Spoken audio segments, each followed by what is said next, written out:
नमस्कार दोस्तों। ज्योतिष का सफर में साथ चलने वाले सभी हम सफरों को नरेश गांधी का सादर प्रणाम। ये हमारा 391वां एपिसोड है जिसका नाम है फलादेश के अनोखे सूत्र। दोस्तों, ज्योतिष शास्त्र कोई आज कल का शास्त्र नहीं है। सदियां बीत जाने पर भी यह अपनी जगह पर कायम है। समय के साथ बहुत सी चीज नष्ट हो जाती है, लेकिन ज्योतिष शास्त्र जब तक हमारे ब्रह्मांड में चांद सितारे रहेंगे तब तक अवश्य रहेगा। यह वेदकालीन है। वेदों के रचयिता ब्रह्मा है और वेदों में ग्रहों और नक्षत्रों का उल्लेख हुआ है। हमारा ज्योतिष शास्त्र अति प्राचीन है। ब्रह्मा से ज्योतिष विद्या का ज्ञान सबसे पहले सूर्य को मिला था। सूर्य ने यह ज्ञान हनुमान को दिया था। हनुमान से नारद जी को मिला। उसके बाद यह ज्ञान हमारे ऋषि मुनियों के पास पहुंचा। पराशर, वराह मिहिर, मंत्रेश्वर जैसे ज्योतिषाचार्यों ने ज्योतिष की गरिमा बढ़ाई थी और आज आप और हम जैसे ज्योतिषी के पास यह ज्ञान आज के दौर में पहुंच चुका है। इस शास्त्र को सीखने में इंसान को 10 साल लग जाते हैं। इस एपिसोड में हम फलादेश के कुछ अनोखे सूत्र जानेंगे जिससे फलादेश करना आपके लिए आसान हो जाएगा। आइए जानते हैं उन सूत्रों को जो ज्योतिष शास्त्र में आपकी रुचि बढ़ा देंगे। आपके सामने जो कुंडली है उसमें सिर्फ लग्न लिखा है। आपका कोई भी लग्न हो सकता है। आपको सिर्फ स्थान याद रखना है। जहां जो लग्न दिखाना होगा वहां उस लग्न का उल्लेख हम अवश्य करेंगे। हम आपके सामने यहां मिथुन लग्न की कुंडली प्रस्तुत कर रहे हैं। इस कुंडली में 10वें स्थान में मीन राशि आएगी।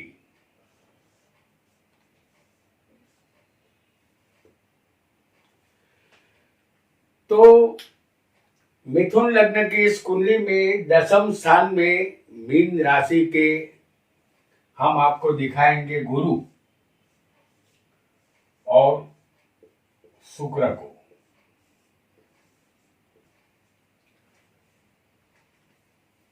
गुरु शुक्र यहाँ केंद्र में होंगे। यह दोनों पंच महापुरुष योग बनाते हैं। यहाँ गुरु स्वग्रही बनते हैं जो हंस योग का निर्माण करते हैं और शुक्र उच्च का मालव्य योग बना रहा है। यदि ऐसा योग होगा तो जातक करोड़पति बनता है। उसे किसी चीज की कमी नहीं रहती। वह योग सिर्फ मिथुन लग्न की कुंडली में ही बनेगा, ऐसा आपको समझना है। पंचमेश, लाभेश और धनेश, इसके विषय में अब हम जान लेते हैं। आपका लग्न यहाँ कोई भी हो, पंचमेश, लाभेश और धनेश का संबंध आपकी कुंडली में बनेगा तो आपको शेयर बाजार से लाभ होगा। हम यहाँ फिर एक बार मिथुन लग्न की ही कुंडली आपके लिए लाए हैं। तो यहाँ पंचमेश कौन बनेगा? शुक्र। इस कुंडली का पंचमेश शुक्र है जो हम आपको दिखाएंगे पंचम स्थान में ही स्वग्रही। तो इस कुंडली का पंचमेश शुक्र है और पंचम स्थान शेयर बाजार का है। शुक्र यहाँ स्वग्रही है। इस कुंडली में धनेश बनेंगे चंद्र जो धन में ही बैठे होंगे। धनेश चंद्र है जो धन में ही स्वग्रही होगा और लाभेश इस कुंडली में बनेंगे मंगल जो लाभ में ही नजर आएंगे आपको। तो लाभेश यहाँ मंगल है जो 11वें लाभ स्थान में स्वग्रही होंगे। उसकी मंगल की चौथी दृष्टि धन स्थान पर चंद्र पर आ रही है और मंगल की सप्तम दृष्टि शुक्र पर भी है और मंगल भी शुक्र के साथ यहाँ कनेक्ट है क्योंकि दृष्ट है शुक्र के द्वारा ये मंगल। तो यहाँ धनेश, लाभेश और पंचमेश का संबंध हो चुका है। जातक शेयर बाजार से अच्छा धन कमा सकता है, ऐसा आपको निश्चित मान लेना है। आइए एक और योग को भी यहाँ हम समझते चलेंगे।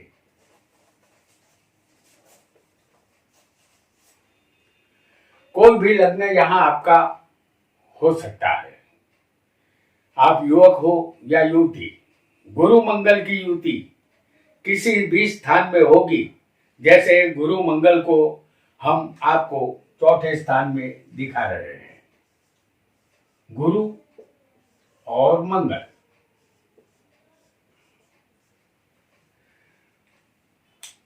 गुरु मंगल की युति यदि चौथे स्थान में होगी तो आप उदार दिल के बनेंगे। आपका दिल बहुत बड़ा होगा और जीवन भर रुपयों की कमी आपको महसूस नहीं होगी। जब जब रुपयों की आपको जरूरत होगी, रुपये आपको कहीं से भी मिल जाएंगे। आपका कोई कार्य बिना रुपयों के रुकेगा नहीं। रुपयों का इंतजाम कहीं से भी हो जाएगा। इसे गुरु मांगल्य योग कहते हैं। ऐसा योग किसी भी स्थान में होगा, धन अवश्य देता है। आइए एक और योग को भी जानेंगे। आपका यहां कोई भी लग्न हो सकता है। 10वें कर्म स्थान में राहु हम आपको दिखा रहे हैं। लग्न आपका कोई भी हो, लेकिन 10वें राहु होना बहुत जरूरी होगा। 10वें स्थान में यदि राहु होगा तो आप अजात शत्रु होंगे, अर्थात इस दुनिया में आपका कोई शत्रु नहीं होगा। यदि आपसे कोई गलती से शत्रुता करेगा तो आपको कुछ भी नहीं करना है। इस स्थान का राहु आपके शत्रु का सर्वनाश कर देगा। आपके अंदर गजब का आत्मबल होगा। आप अनासक्त, विरक्त, निर्मोही महात्मा जैसे बनेंगे। यदि राहु कर्म में हो तो कोई देवी शक्ति हमेशा आपकी सहाय करती रहती है। नीच ज्ञाति या मुस्लिमों से आपको फायदा मिलेगा। आइए एक और सूत्र को भी हम यहाँ समझेंगे। आपकी कुंडली में कोई भी लग्न हो, हम उदाहरण कुंडली यहाँ मेष लग्न की प्रस्तुत करेंगे। आपकी कुंडली में कहीं भी किसी भी स्थान में मंगल वृषभ या तुला राशि में होना चाहिए। जैसे वृषभ राशि यहाँ आएगी दूसरे स्थान में और तुला राशि आएगी सप्तम स्थान में। तो आपकी कुंडली में वृषभ राशि कहीं भी पड़ती हो, समझ लीजिए वृषभ और तुला किसी भी स्थान में ये राशि हो सकती है, लेकिन उस राशि में मंगल यदि आपको होगा, मंगल किसी को वृषभ में भी हो सकता है और तुला में भी हो सकता है। आपकी कुंडली में कहीं भी किसी भी स्थान में मंगल वृषभ या तुला राशि में किसी भी एक राशि में होगा तो आप युवक हो या युवती, वैवाहिक जीवन सुखी नहीं होगा। या आपकी कुंडली में समझ लीजिए कि मेष राशि में शुक्र हो या वृश्चिक राशि में शुक्र हो,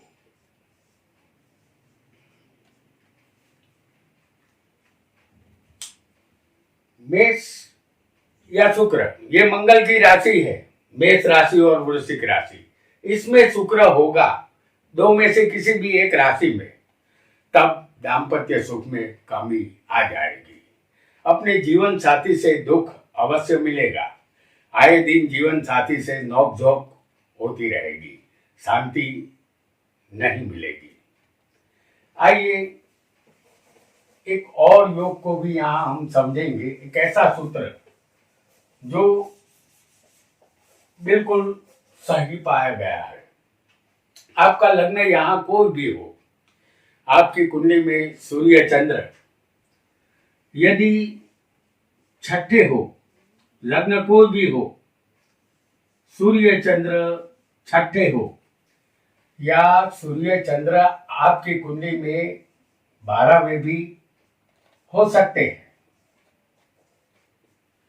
किसी भी एक स्थान में, या तो छठे होंगे या फिर 12वें होंगे।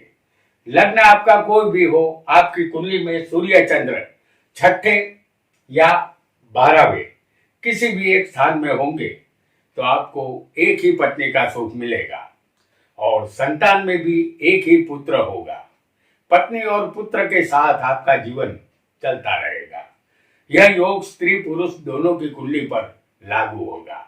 हालांकि सूर्य चंद्र अमावस योग बनाता है। यह अमावस योग जातक का जन्म अमावस के निकट हुआ है ऐसा दर्शाता है। इसे पितृदोष भी कहते हैं। आइए एक और योग को भी यहाँ हम जल्दी से समझ लेंगे,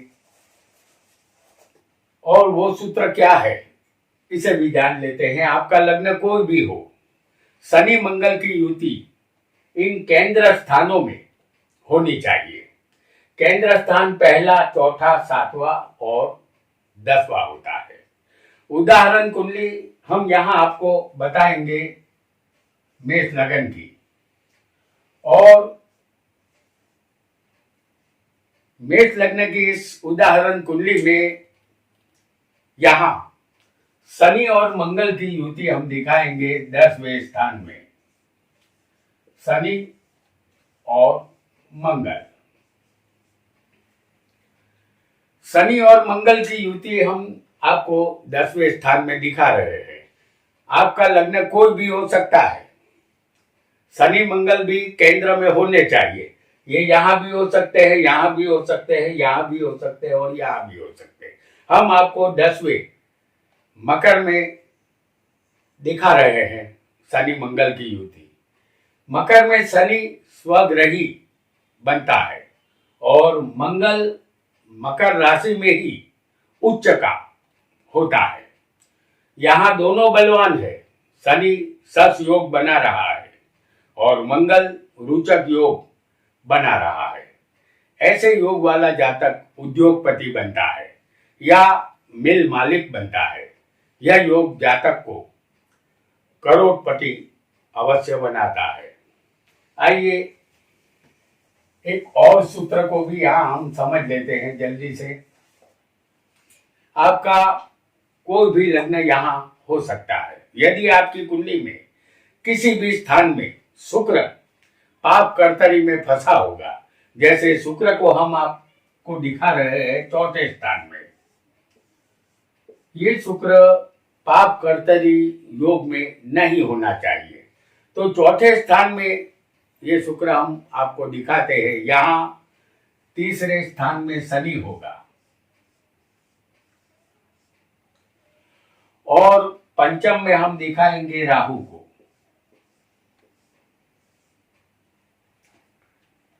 इस शुक्र के दोनों तरफ पाप ग्रह पाप कर्तरी योग बना रहे होंगे, तो आप युवक हो या युवती, आपकी सगाई एक बार अवश्य टूट जाएगी। आपके लिए आपके माता पिता को नया जीवन साथी तलाशना होगा।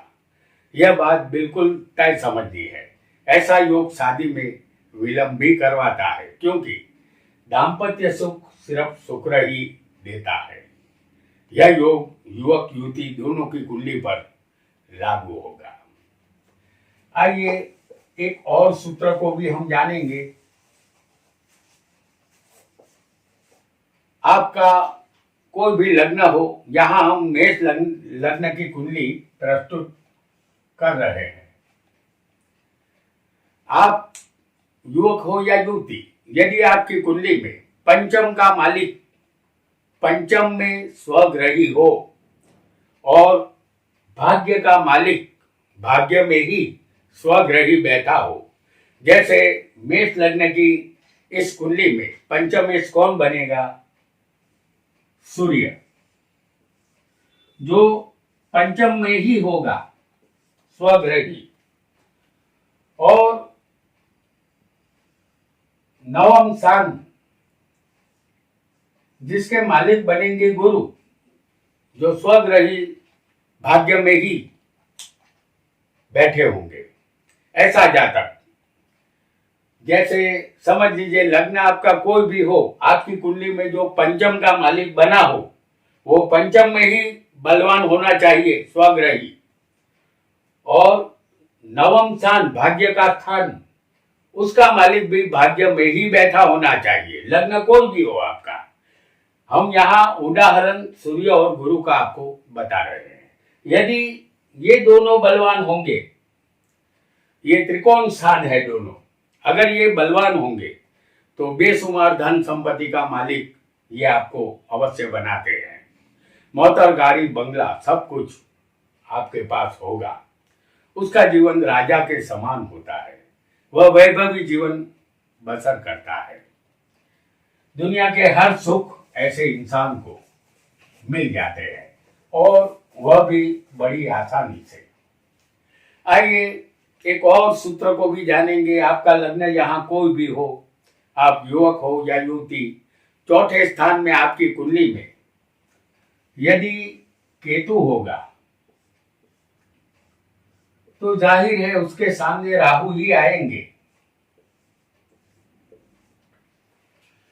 यदि चौथे स्थान में केतु होगा तो आप एक लंबे समय तक 10 या 15 साल तक एक ही मकान में रहेंगे, और यदि वह मकान बेचकर कहीं और जगह पर रहने जाएंगे तो उस मकान में भी आप एक लंबे समय तक बस जाएंगे।